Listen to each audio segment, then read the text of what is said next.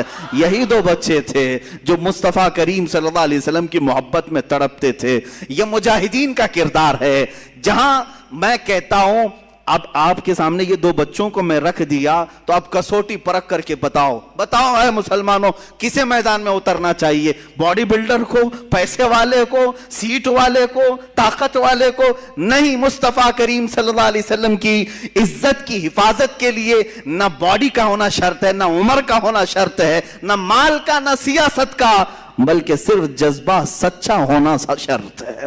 میرے آقا صلی اللہ علیہ وسلم کے لیے مر مٹنے کا جذبہ ہو تو پھر بچے بھی میدان میں آئیں تو بڑوں کا کردار ادا کر سکتے ہیں۔ ان بچوں نے جو کردار ادا کیا ہے، ابو جہل کے گھوڑے کو مارا اور نیچے گرا کر اس کے سینے پہ بیٹھ کر اس کی گردن قلم کر دی تھی، تاریخ میں موجود ہے۔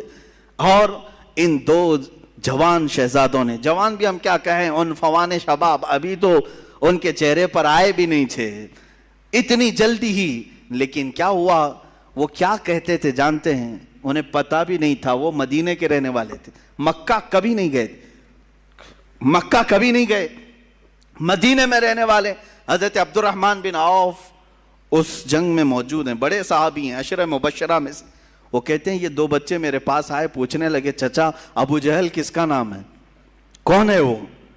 حضرت عبد الرحمن کہتے ہیں میں نے ان سے کہا تم کو اس سے کیا کرنا ہے، وہ سردار قریش ہے، وہ پہلوانوں کا پہلوان ہے، تم کیا کرو گے؟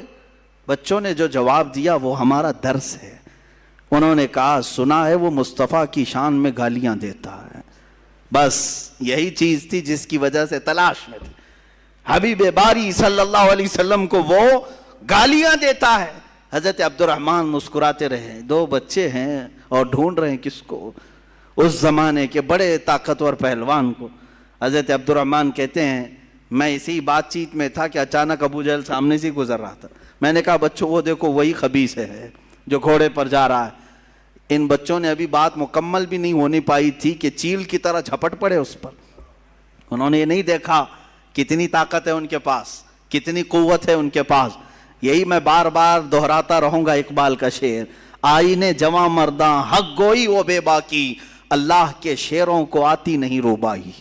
اللہ کا جو شیر ہے، ارے شیر ہوتا ہے، بچہ ہو تو بھی شکار کرتا ہے، بوڑھا ہو تو بھی شکار کرتا ہے، شیر ہے، اللہ کے شیروں کو آتی نہیں روبائی۔ حضرت عبد الرحمن بن عوف کہتے ہیں میں نے ان کی مجاہدانہ کردار کو دیکھا، ان بچوں نے سر تو قلم کیا اس کا، واپس آئے تو کیا وہ صحیح سلامت آ گئے؟ کافروں نے ان کو مارا، ایک شہزادے کے مونڈے پر تلوار ماری جو ہاتھ لٹک گیا، کٹ گیا ہاتھ پورا کندھے سے اور بغل کی چمڑی سے لٹکتا رہا۔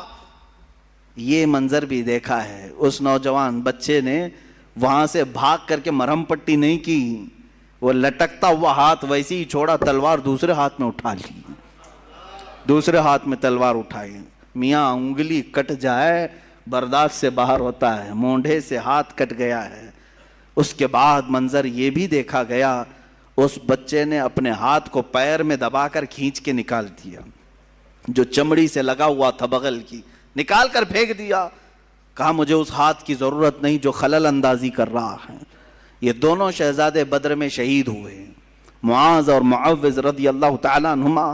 ہزاروں لاکھوں سلام ان شہزادوں پر۔ ہماری زندگیاں تمام ہو گئی مگر ہم ان کے قدموں کے ناخنوں تک بھی نہیں پہنچ سکتے، ان کے قدموں کی دھول تک بھی کوئی نہیں پہنچ سکتا جنہوں نے مصطفیٰ کریم صلی اللہ تعالیٰ علیہ وسلم کی عزت کی حفاظت کے لیے، اسلام کی سربلندی کے لیے، حق کے علل اعلان بیان کے لیے اپنی زندگیاں وار دیں اللہ کی بارگاہ میں۔ عزیزان گرامی اوقار، آؤ اسی طرح زندگی کا وہ لمحہ بھی دیکھیں جو سیدنا حنظلہ رضی اللہ تعالیٰ عنہ کو ملا۔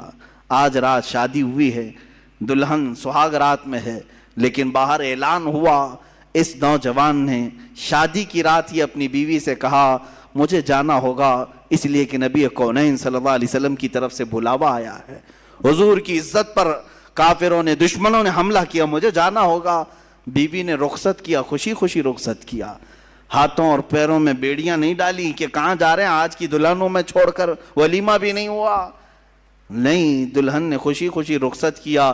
وہ حنظلہ بھی آئے میدان احد میں اور دوسرے دن جام شہادت بھی نوش کیا، واپس نہیں آ سکے، واپس نہیں آ سکے۔ کون ہے ہم میں سے جو یہ قربانیاں پیش کر سکتا ہے؟ اے نوجوانوں، باتیں کرنا بہت آسان ہے، لوگوں کے درمیان جواں مردی کی باتیں پیش کرنا یہ بہت آسان ہے، عملی میدان میں اتر آنا یہ بہت کمال کی بات ہے۔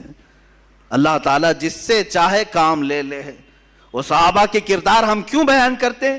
اس لیے بیان کرتے ہیں کہ تمہارے اندر سے بزدلی دور ہو جائے، خوف نکل جائے۔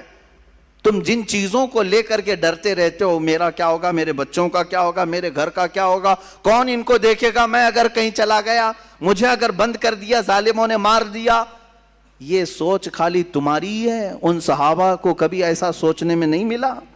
کیا ان کی بیویاں نہیں تھی، ان کے بچے نہیں تھے؟ ان مجاہدین اسلام کا کوئی تھا ہی نہیں، وہ جو اس طرح سے حضور پاک کے لیے نکل پڑتے تھے۔ اے نوجوانوں، ان کی بھی خاندان تھے، ان کی بھی جائیدادیں تھیں، ان کے بھی مال پراپرٹی تھے۔ سیدنا عثمان ابن عفان رضی اللہ تعالیٰ عنہ کے کتنے بڑے کاروبار تھے، کتنے بڑے پراپرٹیاں تھیں، لیکن مجھے یہ بتاؤ، ان صحابہ کی پراپرٹیاں، جائیداد، مال، دولت، اولاد، باغیچے کبھی بھی حضور کے اور ان کے درمیان حائل نہیں ہو سکی، کبھی بھی آڑ نہیں بن سکی۔ فرق صرف یہی ہے کہ آج ہر چیز ہمارے سامنے آڑ بن جاتی ہے، آڑ بن گئی، مائیں آڑ بنتی ہیں، باپ آڑ بن جاتا ہے۔ اگر کوئی جوان اٹھتا بھی ہے، حق بولنے کی بات کرتا ہے، تو اس کے گھر والے ہی سب سے پہلے اس کے ہاتھ پیر میں باندھ دیتے ہیں، حالات خراب ہیں، تو کہاں جا رہا ہے، مولانا بولتے رہتے ہیں، ان کا کیا ہوتا ہے، تو مر جائے گا، یہی سب تو باتیں آتی ہیں۔ یہ بزدلی جو آج گھروں میں سکھائی جا رہی ہے، جن ماؤں نے اور جن بہنوں نے اپنے بھائیوں کو اس طرح کی باتیں سکھائی، مت جاؤ ان کی باتوں پر، یہ جوش کی باتیں کرتے ہیں، میدان میں لے جا کر کے مار ڈالیں گے، وہ خود تو زیف رہیں گے، تم اندر چلے جاؤ گے، مارے جاؤ گے۔ ٹھیک ہے، تم اس طرح تربیت کر لینا، لیکن ایک وقت آئے گا جب تمہاری عزت پر حملہ ہوگا، تب بھی یہ جوان باہر نہیں آ سکے گا، نہیں کھڑا ہوگا۔ چیلنج کرتا ہوں، لکھ کر کے رکھ لینا، تم نے اس کو روکا ہے اللہ اس کے رسول کی رضا کے لیے، اللہ اس کے رسول کی رضا حاصل کرنے جانے سے تم نے روکا، تو پھر تمہاری حفاظت بھی یہ کبھی نہیں کر سکے گا۔ یاد رکھنا، جو اللہ اس کے رسول کی رضا کے لیے نکلنے والا جوان ہے، وہ سب سے زیادہ اپنے گھر کی حفاظت کرنے کا اہل بھی ہوتا ہے، وہ اپنے بھائیوں، بہنوں، ماں، بچیوں سب کی حفاظت کا اہل بھی ہوتا ہے۔ خیر، سیدنا حنظلہ رضی اللہ تعالیٰ عنہ مجاہدین میں ایک اعلیٰ کردار کا نام ہے۔ عمار بن یاسر، حضرت یاسر رضی اللہ تعالیٰ عنہ مجاہدین میں ایک اعلیٰ کردار کا نام ہے، اور سیدنا خالد بن ولید سیف اللہ المسلول مجاہدین کے ایک اعلیٰ شخصیت کا نام ہے، جنہوں نے حضور پاک صلی اللہ تعالیٰ علیہ وسلم کے ساتھ جنگیں لڑی، حضور کے زمانے میں بھی، حضور کے بعد بھی۔ یہ ایک ایسے مجاہد کا نام ہے جس سے آج بھی دنیا کانپتی ہے، آج بھی دنیا کانپتی ہے۔ لوگ چاہتے ہیں کہ خالد بن ولید کے اوراق کو بند کر کے رکھیں، کبھی نہ اٹھائیں، ان کا مطالعہ نہ کیا جائے، ان کی سیرت نہ پڑھی جائے، اس لیے کہ معلوم ہے اچھوں کی سیرت پڑھنے کے بعد اثر ضرور آتا ہے، اثر ضرور آتا ہے۔ خالد بن ولید رضی اللہ تعالیٰ عنہ وہ مجاہد صحابی جن کو اللہ کے رسول نے سیف اللہ کہا ہے، یہ اللہ کی لٹکتی ہوئی تلوار ہے۔ انہوں نے اپنی زندگی میں 125 جنگوں میں شرکت کی، 125 جنگوں میں شرکت کی، اور آپ کو ایک بات بتاؤں، 125 میں سے ایک میں بھی شکست نہیں کھائی، ایک میں بھی شکست نہیں کھائی۔ یہ آپ کو خاصہ تھا، آپ کی اسپیشلٹی آج۔ اور ایک میں بتا دوں آپ کو، اللہ تعالیٰ نے جو آپ کو خصوصی انعام دیا سارے صحابہ میں، خالد بن ولید کو 125 جنگوں میں شریک ہوئے، اور ساری 125 میں فتح یابی ملی، ایک میں بھی شکست نہیں۔ دوسری خصوصیت آپ کی یہ ہے، دوسری خصوصیت، خالد بن ولید رضی اللہ تعالیٰ عنہ جن علاقوں کو فتح کیے 125 جنگوں میں، جن علاقوں کو فتح کیے، آج تک وہ علاقے کبھی کافروں کے ہاتھ میں نہیں گئے، صرف ان کی خصوصیت ہے۔ بعض علاقے ایسے ہیں جن کو مجاہدین نے فتح کیا، 100 سال 200 سال کے بعد پھر دوسروں نے ان پر قبضہ کر لیا ہے۔ ایسے کچھ حالات ہوئے ہیں، اور کچھ مقامات ایسے ہیں کہ جیسے مثال کے طور پر ترکی میں کئی مرتبہ ایسے حالات آئے، مصر میں ایسے حالات آئے، اور افریقہ میں کئی مرتبہ ایسے حالات آئے کہ جہاں مجاہدین اسلام نے ان کو فتح کر کے اسلام میں داخل تو کیا، حالات زمانہ کے بعد جیسے بغداد میں ہوا، پھر دوسروں کا قبضہ ہوا، پھر اسلام آیا، ایسا چلتا رہا۔ لیکن سیدنا خالد بن ولید نے اپنی زندگی میں جن علاقوں کو فتح کیا، اللہ نے وہ انعام آپ کو رکھا ہے۔ آج 1400 سال گزر جانے کے بعد بھی وہ علاقہ کبھی کافروں کے ہاتھ میں نہیں گیا، کبھی نہیں گئے۔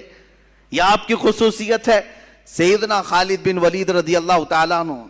اب ایک بات یہ بھی میں بتا دوں، وہ لڑتے تھے شہادت کے جذبے میں، ہمیشہ شہادت کے شوق میں لڑتے تھے، شہادت کبھی نہیں ملی، آپ شہید نہیں ہوئے۔ ایک بات یہ بھی، سب سے زیادہ جنگیں لڑنے والے، سب سے زیادہ فتح کرنے والے، سب سے زیادہ سپہ سالاری کرنے والے شہید نہیں ہوئے، شہید نہیں ہوئے۔ حضرت خالد فرماتے ہیں میرے جسم میں، پورے جسم میں ایک بالشت جگہ بھی باقی نہیں جہاں تیر نہ لگا ہو، جہاں نیزے نہ لگے ہوں۔ تیر آئے ہیں، نیزے لگے ہیں، چاقو لگی ہے، پورے جسم کی بات حضرت خالد فرماتے ہیں ایک بالشت جگہ بھی باقی نہیں ہے کہ جس میں تیر نہ لگا ہو، پورے حصے میں تیر لگے ہوئے ہیں، پورے بدن میں۔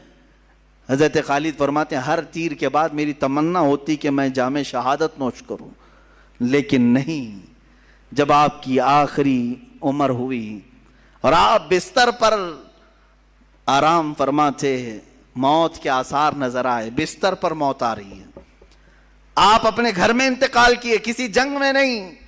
اس وقت حضرت خالد بن ولید نے کہا تھا دنیا کو میسج دے دو، دنیا کو سنا دو، جو لوگ ڈرتے ہیں جہاد سے، اگر جہاد میں ہی موت آنی ہوتی تو خالد بن ولید سب سے پہلے چلا جاتا۔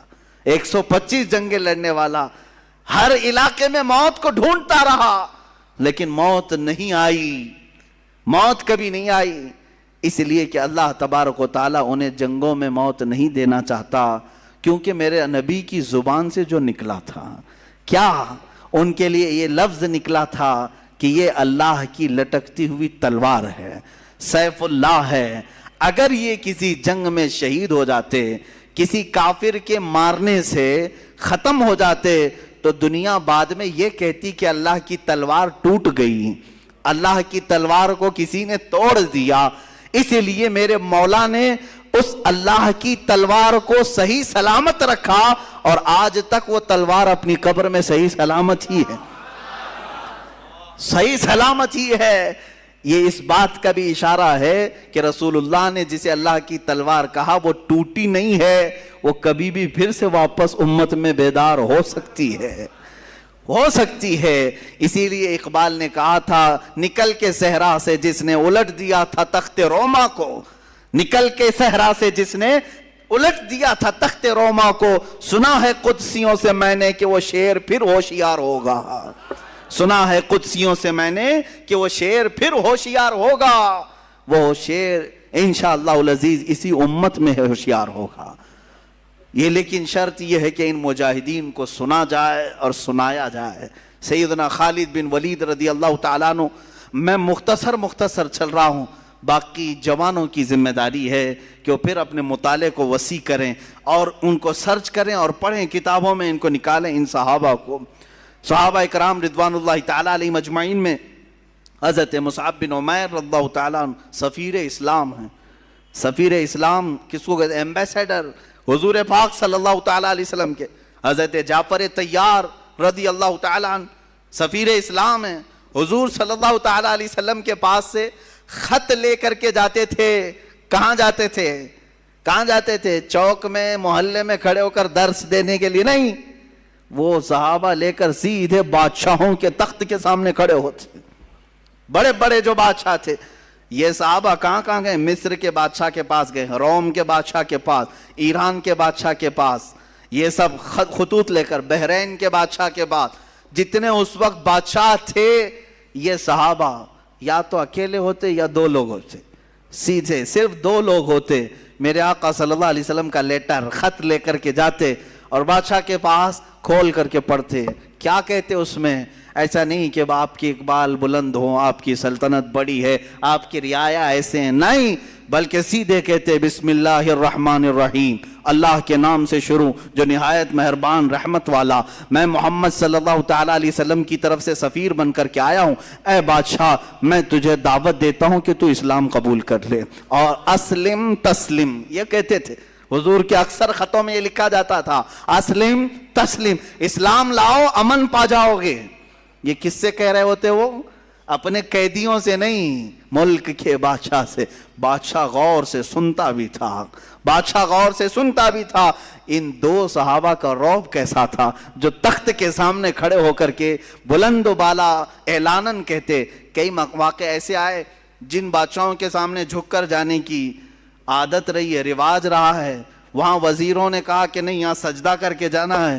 یہ صحابہ اڑ گئے, کہا کہ ہم سجدہ تو صرف اپنے خالق کو کرتے ہیں, ہم تو اپنے نبی محمد صلی اللہ علیہ وسلم کو سجدہ نہیں کرتے, اس بادشاہ کو کیا کریں گے؟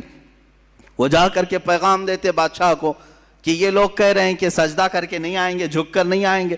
بادشاہ کہتا جیسے آئے ویسے ہی آنے دو. کیا پیغام لائے ہیں؟ کیونکہ عرب میں جو بات پھیلی تھی ہر ایک کو تجسس تھا, ایکسائٹڈ تھا کہ کیا میسج آیا ہوگا پتہ نہیں. حضور صلی اللہ علیہ وسلم کا میسج خط لکھتے اور پتہ نہیں ان کی زبانوں میں بلا کا اثر بھی ہوتا. شاہ مقوقس کے دربار میں, مصر کے دربار میں, بادشاہوں کے دربار میں یہ دو صحابہ ہیں جو قاصد بن کر کے گئے, اور کئی بادشاہ ہیں اسی وقت اسلام قبول بھی کی. بادشاہ کی بات کر رہا ہوں.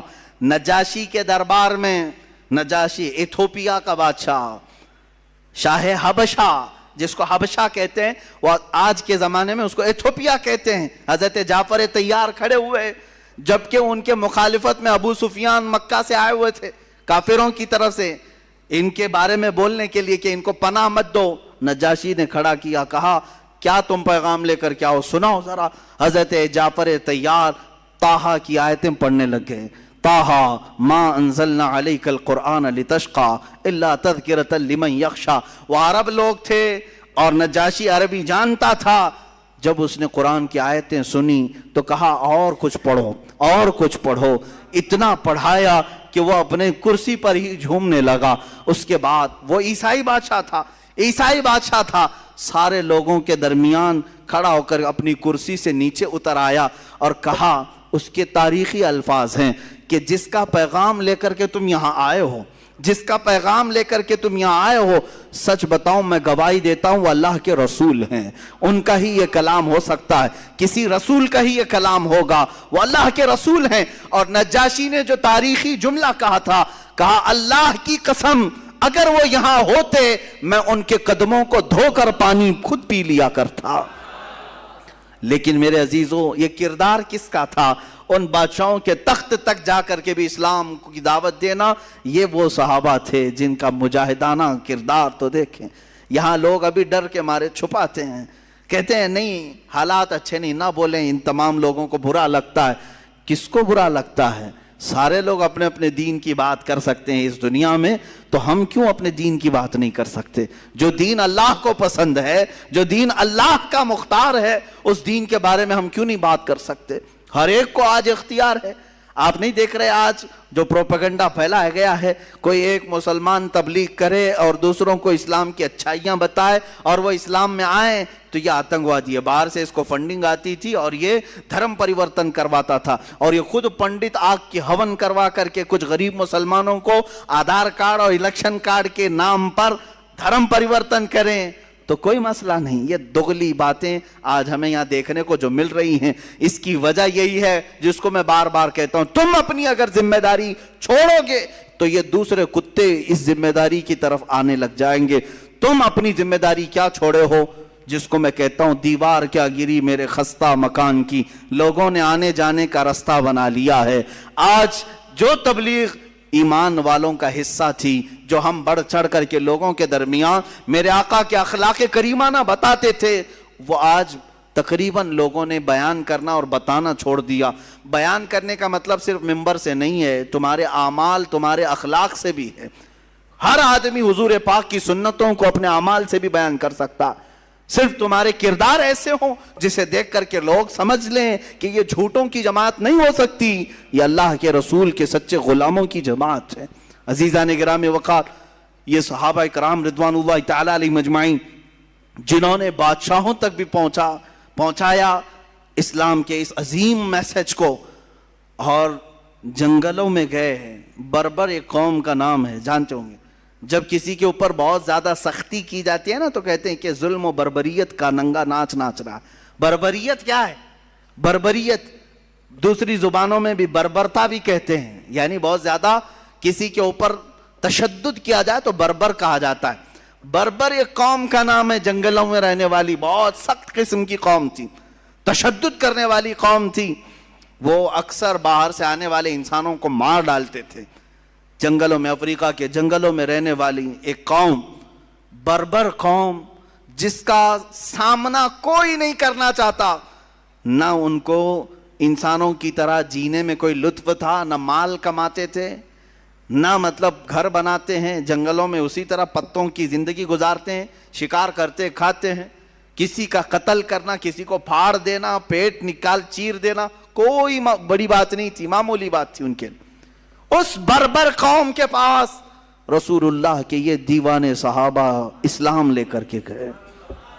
اسلام لے کر کے گئے اس بربر قوم کے پاس جن کی زبان تک نہیں آتی تھی. صحابہ گئے. کیا ان کو ڈر نہیں تھا کہ ہمارے جاتے ہی ہماری شکل و شباہت کو دیکھ کر کے یہ لوگ ہم پر حملہ کریں گے، مار ڈالیں گے؟ نہیں، اللہ کے شیروں کو آتی نہیں روبائی، وہ کسی میدان میں بھی چل پڑتے تھے. وہ صحابہ گئے ان جنگلوں میں، ان کی زبان تک نہیں آتی تھی. اشاروں سے انہیں سمجھایا، اشاروں سے انہیں بتلایا بہت ساری چیزیں. جب دھیرے دھیرے زبان کھول کر کے انہیں بتایا.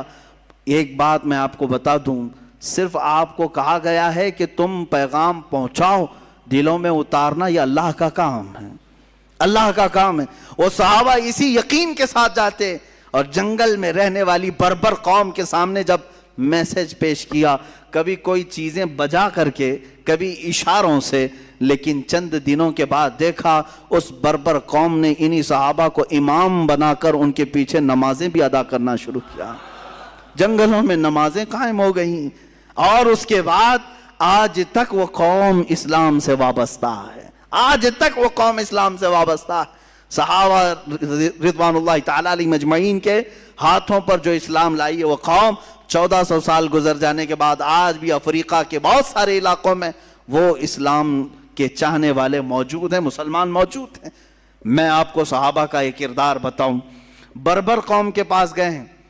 آپ اندازہ کر سکتے ہیں عرب کے رہنے والے، آج کے عیاش عربوں کو دیکھ کر کے قیاس مت کرنا کہ صحابہ عرب تھے تو ایسے رہے ہوں گے. نہیں، یہ عیاش عرب ہیں، یہ یہودیوں کی اولاد بن گئے ہیں بہت سارے، اس میں بہت سارے، اللہ ماشاءاللہ، سب کی بات نہیں کرتا ہوں. ان کے ہاں آج جو رنگینیاں ہیں، جو عیاشیاں ہیں، وہ تو یورپ میں بھی نہیں ہیں. ان پر قیاس مت کرنا. صحابہ کرام رضوان اللہ تعالی علیہ مجمعین، سلف صالحین، تبع تابعین جو عرب تھے، ان کی عربیت بہت الگ تھی. اس کے باوجود وہ عرب میں جس انداز سے رہتے تھے وہ سب چیزیں ترک کر کے، جانتے ہو آج اگر میں آپ کو کہوں اتنی ٹیکنالوجی کے بعد بھی چائنا ذرا جا کے آؤ، آپ ہنس پڑیں گے. کیا کریں گے؟ چین چین چین چین کریں گے ہم وہاں جا کے. ہم کو نہ زبان آتی ہے، کچھ بھی نہیں آتی، کیا کریں گے؟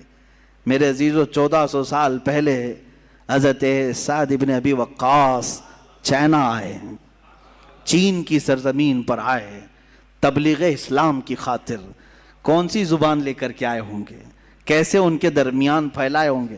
جانتے ہیں اس صحابی کی تبلیغ اسلام سے چائنا میں اسی وقت اسلام پھیلا بھی تھا.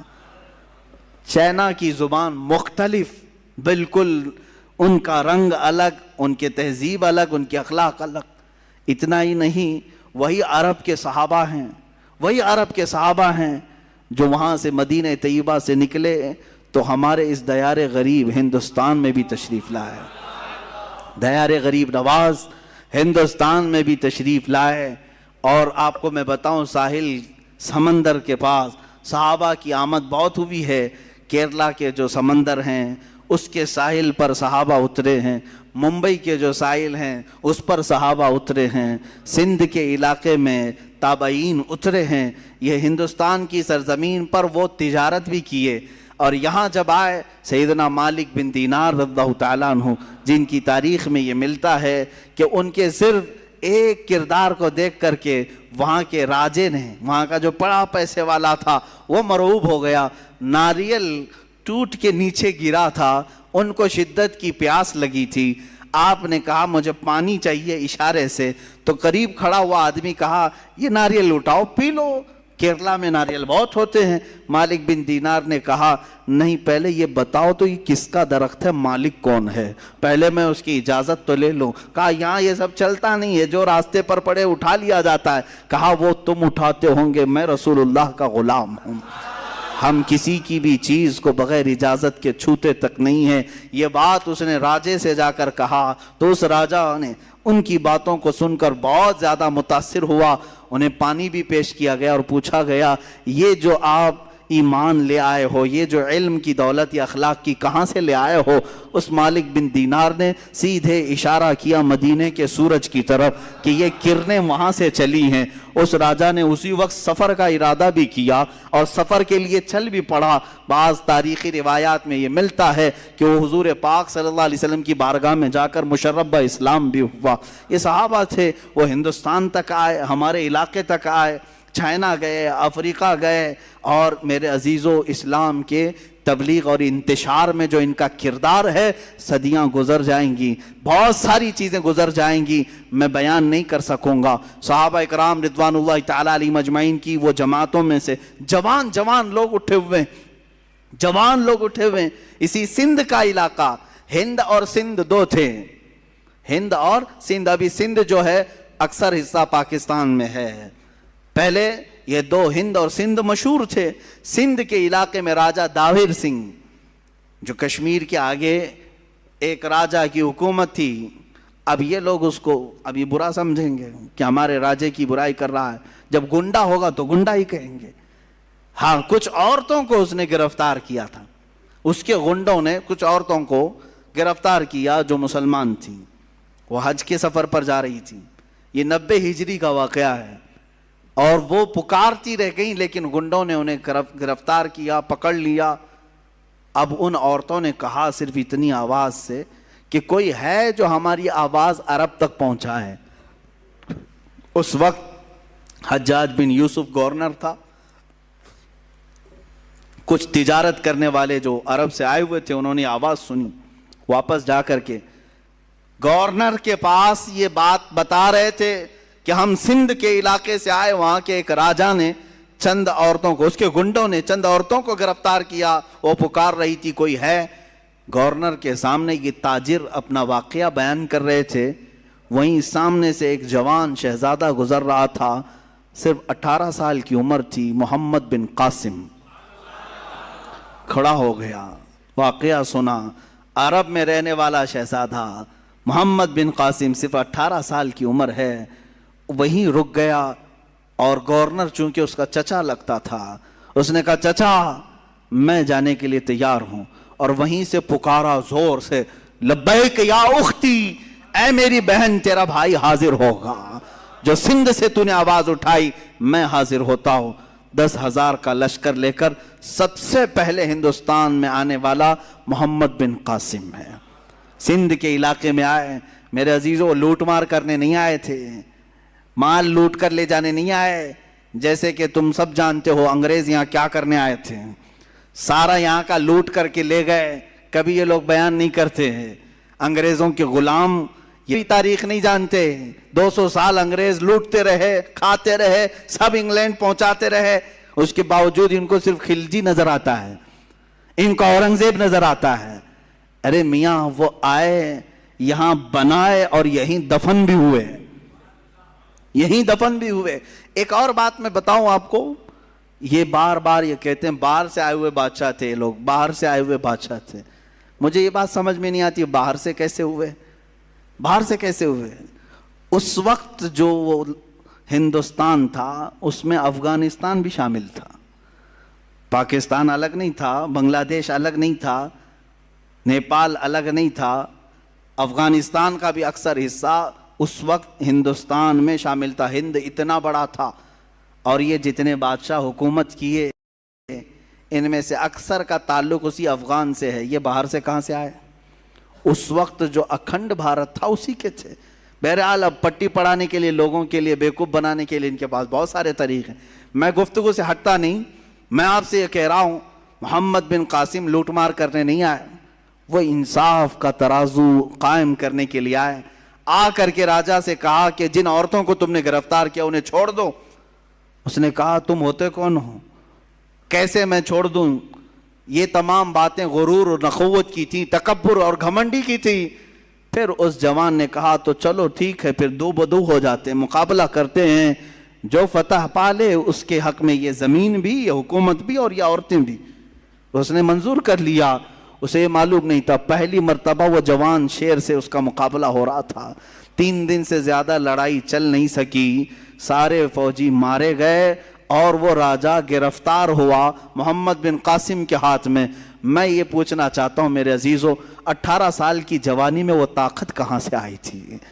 وہ طاقت کہاں سے آئی تھی جو عرب کی سرزمین سے سنگلاخ سفر طے کر کے آیا, پہاڑوں کا سفر, دریاؤں کا سفر اور پتھریلے راستوں کا سفر طے کر کے آیا, اور پھر ان عورتوں کو آزاد کرایا اور لوگوں سے کہا جس کا دل چاہے وہ اسلام قبول کرے, جس کا دل چاہے وہ اپنے مذہب پر رہے. یہ بات میں نہیں کہہ رہا, الہ آباد یونیورسٹی کے ایک بڑے پنڈت ہیں جنہوں نے کتاب لکھی ہے محمد بن قاسم کی سیرت پر, وہ پنڈت خود کہتے ہیں, اس پنڈت نے لکھا ہے کہ میں نے محمد بن قاسم سے زیادہ عدل اور انصاف کرنے والا کسی کو نہیں دیکھا. میرے عزیزو, یہی تو اسلام کی خصوصیت ہے کہ یہ جہاں گئے رسول پاک کے اخلاق و کردار لے کر کے گئے ہیں, یہ جہاں جہاں گئے امن کا پیغام لے کر کے گئے ہیں. محمد بن قاسم کے بعد ایک شہزادہ اور بھی نظر آتا ہے جس کی عمر اور بھی جوان تھی, وہ طارق بن زیاد ہے. وہ عرب کی سرزمین سے نکلا اور کہاں گیا؟ اللہ اللہ, اسلام تیرے چاہنے والوں میں کتنے جوہر ہیں, کتنے گوہر ہیں, کتنے چھپے ہوئے لال و موتی ہیں, ایک ایک کے تذکرے سے دل باغ باغ ہوتا ہے. محمد بن قاسم کو بھی دیکھا آپ نے. طارق بن زیاد کون ہے؟ طارق بن زیاد ایک جوان شہزادہ ہے, ایک سپاہی ہے, اور جوانی ایسی, قوت اور جوش و جذبہ ایسا کہ سب سے پہلے بیڑا اٹھاتا ہے اور کہتا ہے میرے محمد عربی صلی اللہ علیہ وسلم کا پیغام میں یورپ کی سرزمین پر لے جانا چاہتا ہوں.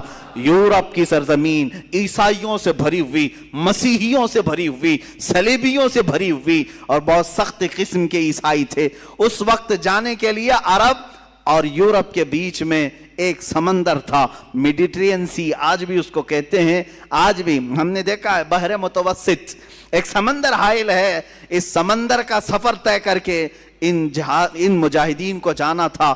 طارق بن زیاد اپنے جوان لشکریوں کو لے کر سمندر کا سفر طے کرتے ہیں. سب سے پہلے کہاں اترے؟ اسپین میں اترے, جس کو اندلس کہا جاتا ہے. طارق بن زیاد وہاں اترنے کے بعد ساری جگہ کا معائنہ کیا. نئی زمین ہے, نیا علاقہ ہے, نئے لوگ ہیں. عرب کہاں, یورپ کہاں, دونوں کی تہذیب الگ, دونوں کی زبانیں الگ, دونوں کا کلچر الگ. نئی زمین پر آئے. اب ایک بار پھر مڑ کر کے اپنے لشکریوں کی طرف دیکھا. جوان تھے, بھری جوانی تھی سپاہیوں کے اندر, اور کشتیاں بھر بھر کر کے آئے تھے. سب کو بلا کر کے کہا طارق بن زیاد ایک تمہارے درمیان پیغام دینا چاہتا ہے, آج کی شام تک جسے واپس عرب لوٹنا ہے وہ لوٹ جائے, اور جسے رہنا ہے وہ یہی رہ جائے. کوئی ہے جو لوٹنا چاہتا ہے؟ شام تک کا وقت ہے. شام ہو گئی, ایک بھی سپاہی واپس جانے کی بات نہیں کیا۔ جب کوئی نہیں اٹھا، طارق بن زیاد کھڑے ہوتے ہیں، جو لکڑیوں کی کشتیاں آئی تھی کنارے، سب پر گھی اور تیل ڈال کر کے آگ لگا دیا، لکڑیوں کی تھی، جلنے لگ گئی۔ مجاہدین نے پوچھا یہ ہماری سواریاں ہیں، انہیں کیوں جلایا جا رہا ہے؟ طارق بن زیاد نے کہا تاکہ کسی کے اندر بھاگنے کی جرات بھی نہ ہو، خیال بھی نہ ہو۔ ہم رسول اللہ کے وہ دیوانے ہیں، جہاں جائیں گے یا تو جھنڈا گاڑیں گے یا اپنی قبر میں دفن ہوں گے۔ ہم جہاں جائیں گے یا تو ہماری قبر بنے گی یا تو ہمارا پرچم لہرائے گا۔ طارق بن زیاد کا یہ جوش، یہی جوش تھا، یہی ولولہ تھا۔ ان مجاہدین نے پہلا قدم رکھا اور اللہ نے بھی انہیں فتح مبین عطا فرمایا۔ یورپ کی سرزمین سمٹتی چلی آئی ان تابعین اور کچھ صحابہ کے قدموں میں۔ یہ یورپ کی سرزمین ایسے آتی گئی کہ ایک وقت ایسا آیا کہ اس اسپین پر اسلامی حکومت کا راج تھا۔ 750 سال تک اسلامی حکومت کا پرچم بلند ہوا، یہیں سے پورے یورپ میں اسلام پھیلایا گیا۔ آج بھی یورپ کے جن علاقوں میں اسلام پھیلا ہے وہ اسی یورپ کے اس ملک کے ذریعے سے پھیلا۔ طارق بن زیاد کی قبر پر اللہ لاکھوں رحمتیں نازل فرمائے، ان کی قبر پر مولا ابر رحمت نازل کرے کہ جس ایک جوان کے جذبے نے پورے بر اعظم ایک کانٹیننٹل کو اسلام کے دامن میں داخل کیا ہے۔ عزیزان گرامی، اسلام تیرے چاہنے والوں میں کتنے گوہر، کتنے لال و موتی چھپے ہوئے ہیں۔ ہم تاریخ میں آگے بڑھ کر کے آتے ہیں تو پھر ایک مجاہد کا نام آتا ہے جسے صلاح الدین کہا جاتا ہے۔ صلاح الدین ایوبی کون ہے؟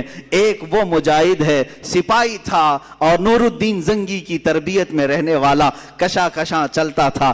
بسا اوقات ایسا تھا کہ خاندان الگ تھا، بڑے لوگوں کا، پیسے والوں کا خاندان تھا، لیکن اللہ جس کا دل بدل لے اور جس کو کام پر لگائے تو پھر دنیا کے تماشوں سے اس کا جی اٹھ جاتا ہے۔ وہ نکلا۔ یہ وہ زمانہ تھا جب عیسائیوں نے بیت المقدس پر قبضہ کر لیا تھا، مسلمانوں پر پابندی لگائی تھی، قتل عام کیا تھا، فلسطین کو خون سے نہلا دیا تھا۔ اس وقت یہ خبریں پھیلتی تھی، بغداد میں کسی اور کی خلافت تھی، مصر میں کسی اور کی تھی، شام میں، یمن میں، عراق میں الگ الگ خلفاء موجود تھے، لیکن بس یہی کہ سو رہے تھے یا اپنے حرم خانوں میں عورتوں کو رکھے ہوئے۔ بہت سارے الگ الگ اسلامی خلفاء میں بھی بعض عیاشیاں آئیں۔ اس زمانے میں یہ اٹھتا ہے ایک سپاہی جس کی راتوں کی نیند بے قرار ہے اور اس کا چین و سکون ختم ہو چکا ہے، صرف ایک ہی سوچ کہ قبلہ اول اگر آج ان لوگوں کے ہاتھ میں ہے جہاں سے میرے آقا کی معراج ہوئی، جہاں میرے آقا نے ہزاروں انبیاء کی امامت کی، وہ اگر آج ہمارے درمیان نہیں ہے تو پھر ہماری کوئی عزت باقی نہیں ہے۔ یہ سوچ لے کر کے نکلا اور اس کے بعد مصر جب تشریف لائے، یہاں پر نور الدین زنگی کے انتقال کے بعد صلاح الدین ایوبی کو سپہ سالار بنایا گیا، مصر کا گورنر بنایا گیا۔ مصر کی گورنری آنے کے بعد سب سے پہلے قسم اٹھاتا ہے یہی صلاح الدین، کہتا ہے کہ اللہ کو گواہ بنا کر کہتا ہوں اس وقت تک چین سے اپنے گھر میں نہیں آؤں گا جب تک بیت المقدس میں اپنا مصلی نہیں بچھاؤں گا۔ اتنا ہی نہیں، ایک جگہ سے گزرتے ہوئے ایک بڑھئی کو دیکھا جو ممبر بنا رہا تھا اور پوچھا بہت خوبصورت ہے، میں خرید لوں؟ کہا لے لو۔ کہا اسی دن یہ نیت کر لیا کہ اس ممبر کو میں بیت المقدس میں ضرور لگاؤں گا، اور وہی ایک حوصلہ ہے، ایک عزم ہے، اور اس کے بعد نکلے۔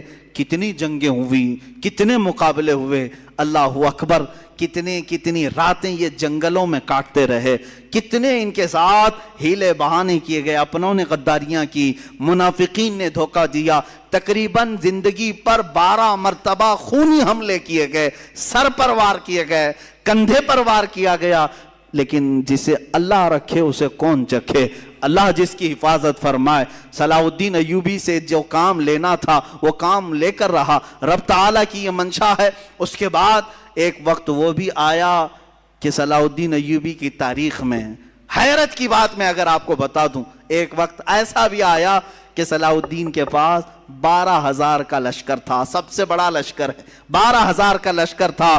عیسائی کھار کھائے ہوئے تھے، ہر جنگ میں ہارتے تھے، شکست کھاتے تھے، تو کیا کیا؟ صلیبیوں کے بڑے بڑے بادشاہوں نے اپنی فوجیں جمع کرنا شروع کی، اتنی فوجیں جمع کی کہ 4 لاکھ کو پہنچ گئی، اور وہ 4 لاکھ کی فوج جب مقابلے کے لیے نکل کر کے آئی، ملک شام کا علاقہ تھا، صلاح الدین سے کہا گیا اب یہ معرکہ خون ریز ہے، کیسے 4 لاکھ آ رہے ہیں، تمہارے پاس کیا ہے؟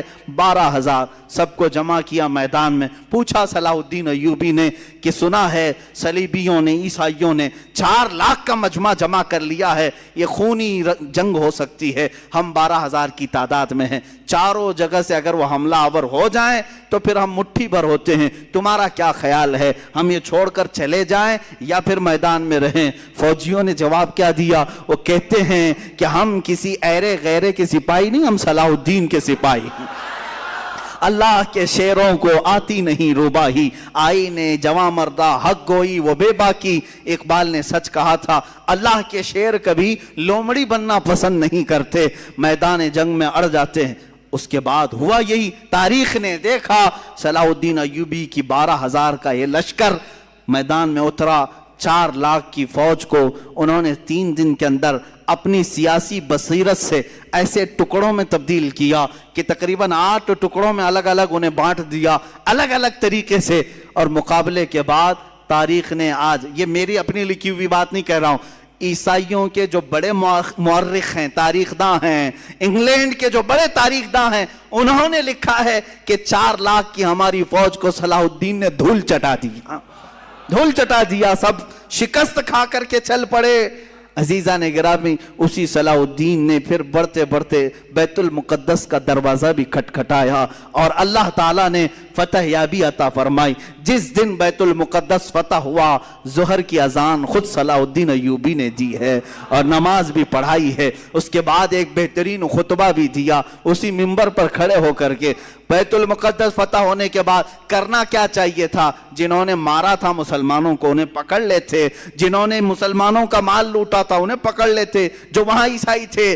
نہیں، صلاح الدین ایوبی نے بیت المقدس کے دروازوں سے آواز لگائی کہ جو امن کے ساتھ رہنا چاہتا ہے صلاح الدین اس کے لیے امن کے دروازے کھولتا ہے، اور جو جانا چاہتا ہے جتنا مال یہاں سے لے کر جا سکتا ہے، کسی کی گردن پر تلوار نہیں رکھی جائے گی۔ یہ بھی انگریز تاریخ دان نے لکھا ہے کہ اتنا زیادہ معاف کرنے والا کسی جرنیل کو ہم نے دنیا میں نہیں دیکھا۔ اور وہ ملک ناروے، جہاں پر کٹر لوگ رہتے ہیں، ناروے اور ڈنمارک جیسے آج بھی یورپ کی کنٹریز ہیں، آپ کو حیرت ہوگی، انہوں نے اپنے ملکی قانون کے اعتبار سے صلاح الدین ڈے منانا شروع کیا۔ صلاح الدین ڈے منا رہے ہیں۔ ارے میاں تم کو کیوں صلاح الدین ڈے؟ وہ کہتے ہیں کہ ہم نے ایسا صلاح الدین دیکھا ہی نہیں ہے، یہ اللہ تعالیٰ کی طرف سے پیدا کیا ہوا مجاہد اعظم تھا۔ عزیزان گرامی، ان مجاہدین میں سے ہر ایک کی تاریخ کے لیے ایک الگ الگ عنوان چاہیے۔ مختصر میں عرض کر رہا ہوں صرف اس لیے کہ جوانوں میں ہمارے جذبہ بیدار ہو، تم اس بات میں فخر کرو کہ تم جن کے وارثین ہو وہ کوئی بزدل قوم کے ہیرو نہیں تھے۔ الحمدللہ ہماری تاریخ میں کوئی ایسا ایرا غیرہ اور نتھو کھیرا نہیں ہے۔ اگر ہم تاریخ اٹھائیں تو آج بھی لوگوں کے سروں پر بجلیاں کون دیں گی، بجلیاں کڑکیں گی، اس لیے کہ صلاح الدین ایوبی کے بعد ہم نے تاریخ میں یہ بھی دیکھا ہے جس نے 3 بر اعظم، تقریباً دنیا میں 7 بر اعظم ہے نا، کانٹیننٹل، افریقہ، ایشیا، یورپ، یہ جو 7 بر اعظم ہیں، ان میں 3 بر اعظم کو اپنی طاقت اور اپنے اخلاق، اپنے کردار سے روشن کیا۔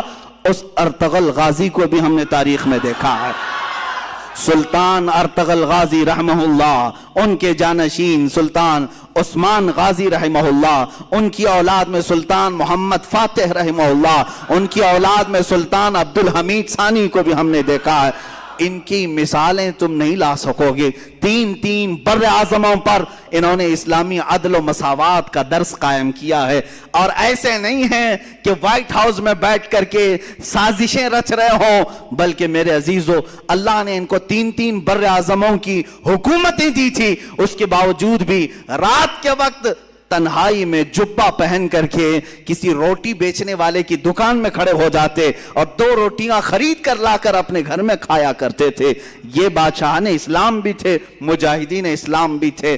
اس فاتح قسطنطنیہ جس کی بشارت میرے آقا نے حدیث پاک میں دی ہے کہ قسطنطنیہ فتح کرنے والا وہ پہلا لشکر بغیر حساب و کتاب کے جنت میں جائے گا, وہ کون تھا؟ وہ سلطان محمد فاتح ہے جو ارطغرل غازی کی اولاد میں سے تھے. انہوں نے قسطنطنیہ کو فتح کیا. قسطنطنیہ اسی استنبول کو کہتے ہیں جہاں تاریخی ان کی بہت ساری چیزیں موجود تھی, کئی 100 سالوں سے موجود تھی. وہاں سے انہوں نے فتح کیا.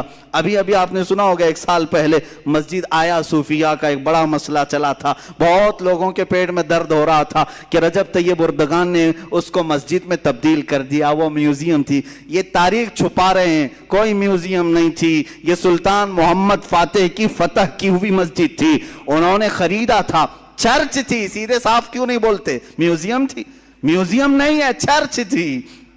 اور جب فتح یابی سلطان محمد فاتح کو ہوئی, سارے لوگوں نے دست بستہ کھڑے ہو کر کے وہ سب سپرد کیا تھا, چابیاں دی تھی. اس کی تحریر موجود ہے, دستاویزات موجود ہے.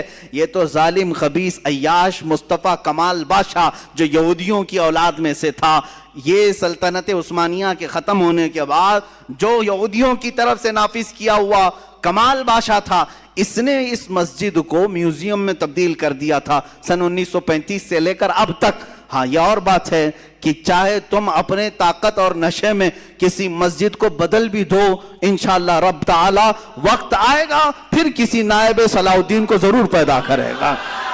ہاں اگر آج ترکی میں کوئی جوان شیر پیدا ہے, اس نے اگر مسجد میں تبدیل کیا ہے تو اللہ تعالیٰ کی طرف سے دیا ہوا اس کو یہ انعام ہے, اور ہم بھی انتظار کریں گے انشاءاللہ العزیز. جن مسجدوں کو تم نے آج ہڑپ لیا ہے اور یہاں غیر قانونی طریقے سے عمارتیں بنا کر کے اپنے بھگوا جھنڈے لہرانے کی کوششیں کرتے ہو, 100 سال گزر جائیں, 200 سال گزر جائیں, ہم نا امید نہیں ہیں. ایک دن وہ آئے گا جب وہاں کی دیواروں سے بھی صدائے اللہ اکبر گونجے گی, اللہ اکبر کی صدا ضرور گونجے گی.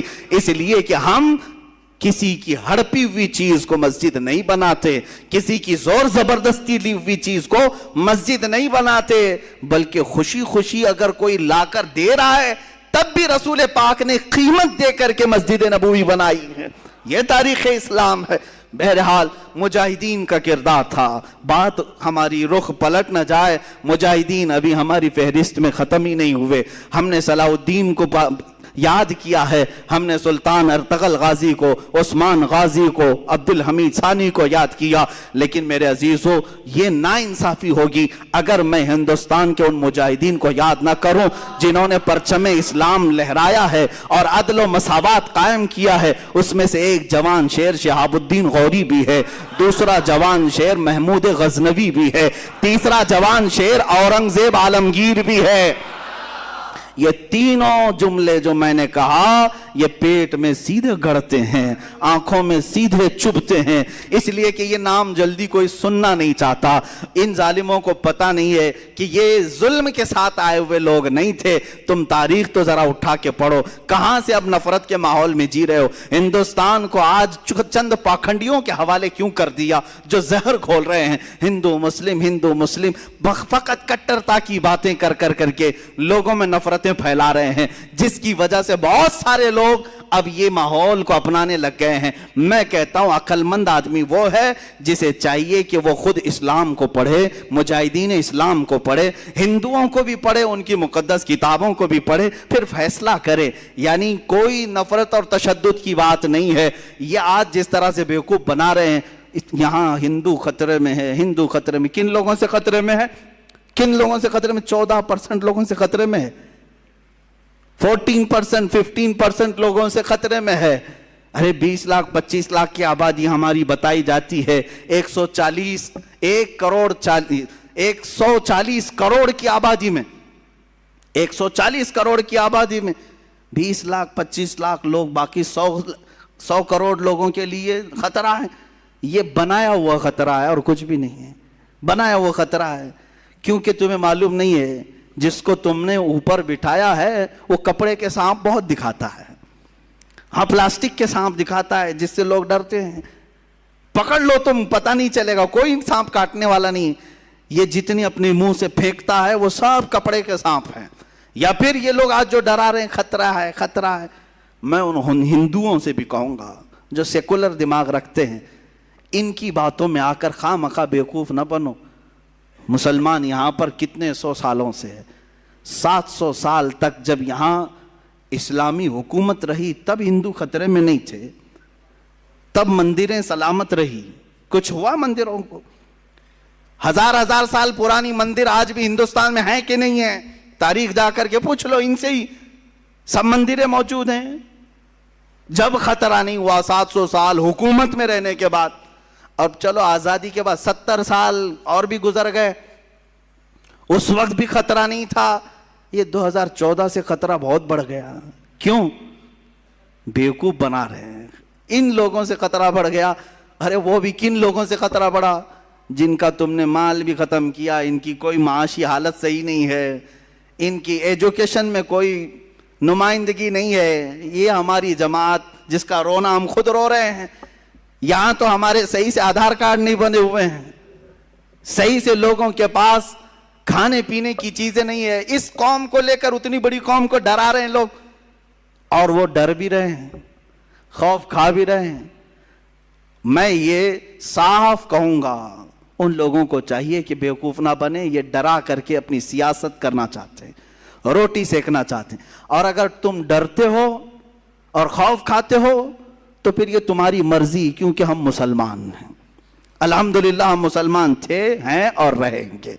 اورنگزیب رحمت اللہ تعالیٰ علیہ، شہاب الدین غوری، محمود غزنوی، یہ ان مجاہدین کے نام ہیں جنہوں نے تقوی اور پرہیزگاری کے ساتھ عدل کو قائم کیا، اسلام کے نظام کو بھی قائم کیا۔